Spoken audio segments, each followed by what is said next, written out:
Hello friends, இன்றைக்கி நம்ம சேனலில் என்ன பார்க்க போகிறீங்கன்னா மிக மிக முக்கியமான ஒரு ஆன்மீக ஜோதிட தாள்களை தான் அதிரடியாக பார்க்க போகிறீங்க. ஸோ சிம்மம் ராசிக்காரங்களுக்கான தாள்கள் இது. சிம்மம் ராசிக்காரங்க இந்த ஒரு வீடியோவை ஸ்கிப் பண்ணாமல் பாருங்கள்.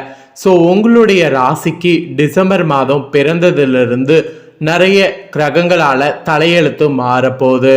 ஸோ தலையெழுத்து என்ன மாதிரி மாறும், அந்த தலையெழுத்தை நீங்கள் எப்படி சமாளிக்கணும் அப்படிங்கிறத தான் இந்த வீடியோவில் உங்கள் ராசிக்கு சொல்ல போகிறேன். சிம்மம் ராசிக்காரங்க மகம் பூரம் உத்திரம் 1ஆம் பாதத்தில் பிறந்தவங்க இந்த ஒரு வீடியோவை ஸ்கிப் பண்ணாமல் பாருங்கள். ஸோ உங்களுடைய நட்சத்திரத்துக்கு நான் சொல்லக்கூடிய இந்த கணிப்பு கரெக்டாக இருக்கும். ஃபஸ்ட்டு கிரகநிலை உங்களுக்கு டிசம்பரில் என்ன மாதிரி அமைஞ்சிருக்குங்கிறத சொல்கிறேன். முதல்ல கிரகநிலைகள் எப்படி அமைஞ்சிருக்குங்கிறத தெரிஞ்சுக்குங்க. தனவாக்கு குடும்பஸ்தானத்தில் கேது, சுகஸ்தானத்தில் சூரிய புதன் வகரத்தோடு சந்திரன், பஞ்சமஸ்தானத்தில் சுக்கிரன், கலஸ்தரஸ்தானத்தில் சனி, அஷ்டமஸ்தானத்தில் ராகு, தொழில் ஸ்தானத்தில் குரு வகரத்தோடு, ஐனசைன போகஸ்தானத்தில் செவ்வாய். ஸோ கிரகங்கள் இந்த மாதிரி தான் வள வருது. கிரகங்கள் இந்த மாதிரி வள வருவதோட அடிப்படையில் தான் உங்களுக்கான பலன்கள் என்னங்கிறது குறிப்பிடப்படுது. ஸோ உங்களுக்கான பலன்கள் இப்போ நான் உங்களுக்கு ஷேர் பண்ணுறேன். அந்த பலன்களை தெரிஞ்சு அதற்கேற்ப டிசம்பர் மாதம் நடந்து பலன் பெறுங்க. சிம்ம ராசினருக்கு வரக்கூடிய மாதம் பணவரவு எதிர்பார்த்தது போல இருக்கும். ஸோ நீங்கள் பிளான் பண்ணி பணவரவை வைத்து நிறைய சேமிக்க முயற்சி பண்ணுங்க. எடுக்கக்கூடிய முயற்சிகள் அனைத்துமே வெற்றி பெறும். ஸோ புதிய முயற்சிகள் எது வேணாலும் செய்யுங்க.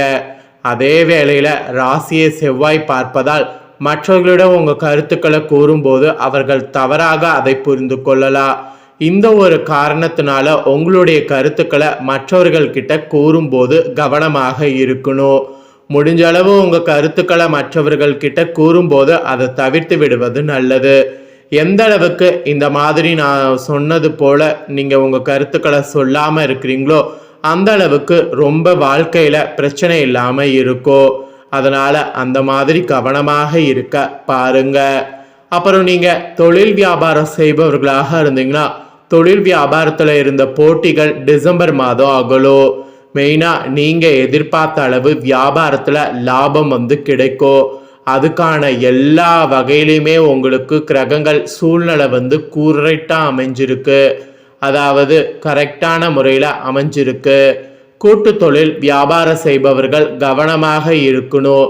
ஏன்னா உங்களுடைய தொழிலை கெடுக்க நிறைய பேர் போட்டி போடுவாங்க.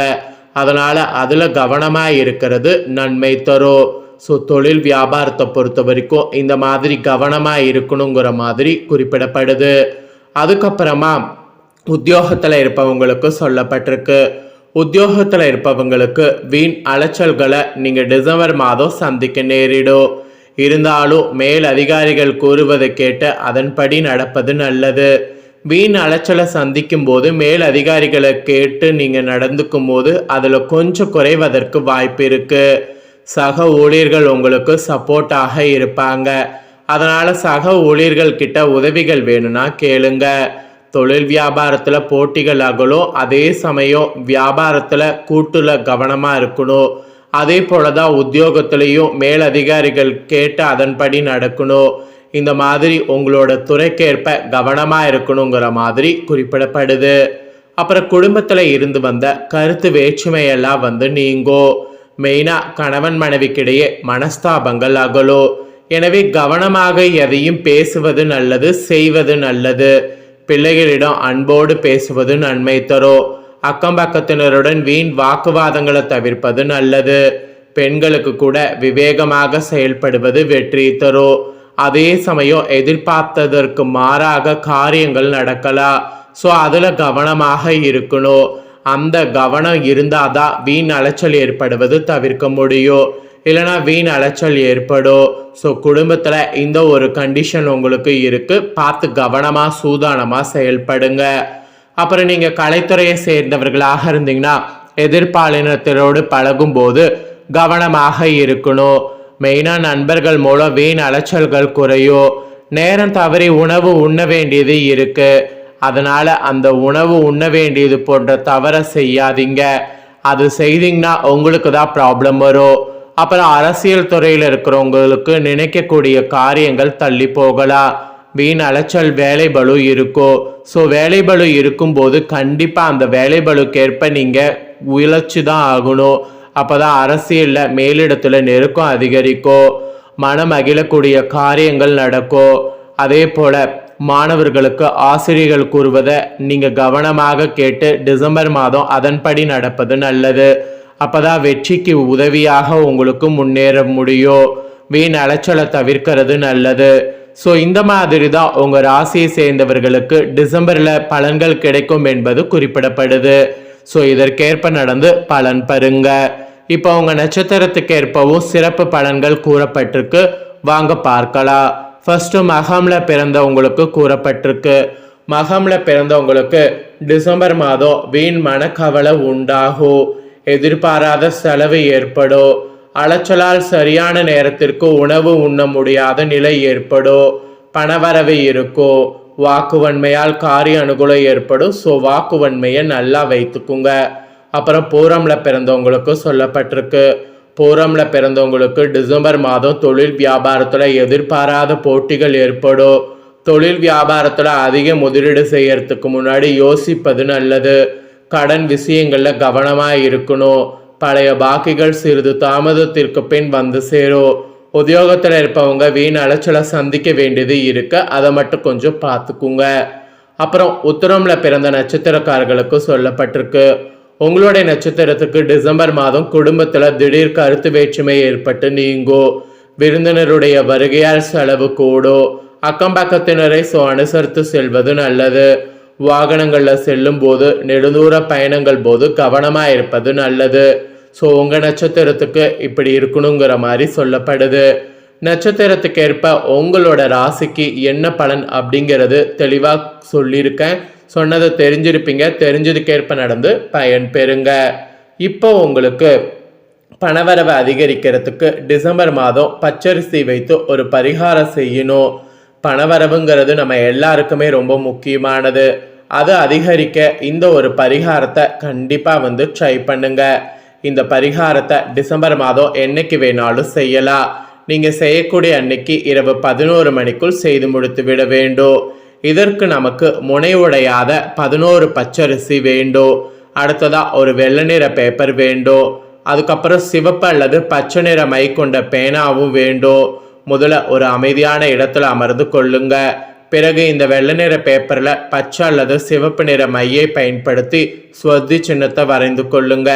அவ்வாறு வரைந்து முடித்த பிறகு ஒரே ஒரு அரிசியை நம்மளுடைய உள்ளங்கையில் வைத்து கொண்டு நாலாபுறமும் பணம் என்னை தேடி வந்து கொண்டே இருக்கிறது, பணவரவு அதிகரித்து கொண்டே இருக்கிறது என்று கூறி அந்த பச்சரிசியை ஸ்வஸ்தி சின்னத்துக்கு நடுவே வைத்திடுங்க. இப்படி ஒவ்வொரு பச்சரிசியும் நம்மளுடைய வலது உள்ளங்கையில் வைத்து இந்த வார்த்தையை கூறிவிட்டு பிறகு ஸ்வஸ்தி சின்னத்தில் வைக்க வேண்டும். 11 பச்சரிசிகளையும் வைத்து முடித்த பிறகு இதை அப்படியே மடித்து நம்மளுடைய பணம் வைத்திருக்கக்கூடிய இடத்துல வைத்து விட வேண்டும். இப்படி செய்வதன் மூலம் மகாலட்சுமி தாயாருடைய அருள் நமக்கு செல்வ வளம் அதிகரிக்கும் என்று கூறப்படுது. அப்புறம் கொடுத்த இடத்திலிருந்து பணம் வருவதற்கும், கடன் பிரச்சனை தீர்வதற்கும், வேலையில் நல்ல சம்பள உயர்வை பெறுவதற்கு இந்த மாதிரி பல வழிகளில் பணம் நம்மளை தேடி வந்து கொண்டே இருக்கும் என்று கூறப்படுது. ஸோ இதனால் பெருமாள் மற்றும் மகாலட்சுமியின் முழுமையான அருளை பெற முடியும். ஸோ குபேரருடைய அருளையும் பெற முடியும். நம்பிக்கை இருக்கிறவங்க இந்த ஒரு பரிகாரத்தை கண்டிப்பாக நீங்கள் ட்ரை பண்ணுங்க. பச்சரிசி வைத்து முழுமனதோடு இந்த பரிகாரத்தை செய்யக்கூடிய உங்கள் ராசிக்காரங்களுக்கு வாழ்க்கையில் பணவரவிற்கு எந்தவித பஞ்சமும் இருக்காது. ஸோ நம்பிக்கையோட ட்ரை பண்ணி நல்லா முன்னேறுங்க. இதை நீங்கள் ட்ரை பண்ணி பயன்பெறுவது போல் உங்கள் ஃப்ரெண்ட்ஸ் ஃபேமிலியில் இருக்கிறவங்களும் பார்த்து பயன்பெறணும் அப்படின்னு நினச்சிங்கன்னா வீடியோ லைக் பண்ணி ஷேர் பண்ணுங்கள். வீடியோவை உங்கள் ஃப்ரெண்ட்ஸ் ஃபேமிலியில் இருக்கிறவங்களும் சிம்ம ராசிக்காரங்க பார்த்து பயன்பெறட்டும். இதே போல் புதிய அப்டேட்டான நிறைய வீடியோ நம்ம சேனலில் போடப்படும். அதையெல்லாமே உடனுக்குடனே தெரிந்து கொள்ள மறக்காமல் நம்ம சேனலை சப்ஸ்கிரைப் பண்ணுங்கள். கூட பெல் பண்ண ப்ரெஸ் பண்ணுங்கள். ஃபஸ்ட் டைம் பார்க்குறவங்க, சப்ஸ்கிரைப் பண்ணாமல் இருக்கிறவங்க முதல்ல சப்ஸ்கிரைப் பண்ணி பெல் பண்ண ப்ரெஸ் பண்ணுங்கள். அப்போ தான் நான் போகிற மற்ற அப்டேட்டான எல்லா வீடியோஸும் உடனுக்குடனே தெரிஞ்சு பயனடைய முடியும். ஸோ மறக்காமல் சப்ஸ்கிரைப் பண்ணி பெல் பண்ண ப்ரெஸ் பண்ணுங்கள். நெக்ஸ்ட்டு இதே போல் சுவாரஸ்யமாக வேறொரு புதிய ஜோதிட தாள்களோடு மீண்டும் உங்களை சந்திக்கிறேன். சப்ஸ்கிரைப் பண்ணி பெல் பண்ண ப்ரெஸ் பண்ணிடுங்க. வேறொரு வீடியோவில் சந்திக்கிறேன். நன்றி. அதே போல் நீங்கள் இன்னொரு பரிகாரமும் செய்யலாம். அது என்னன்னா, உங்களுடைய ராசிக்கேற்ப தானங்கள் செய்யணும். அதில் உங்களோட ராசிக்கு கோதுமையை தானம் செய்தால் நல்லதுன்னு சொல்லப்படுது. அதனால் அதை கண்டிப்பாக மறக்காமல் செய்யுங்க.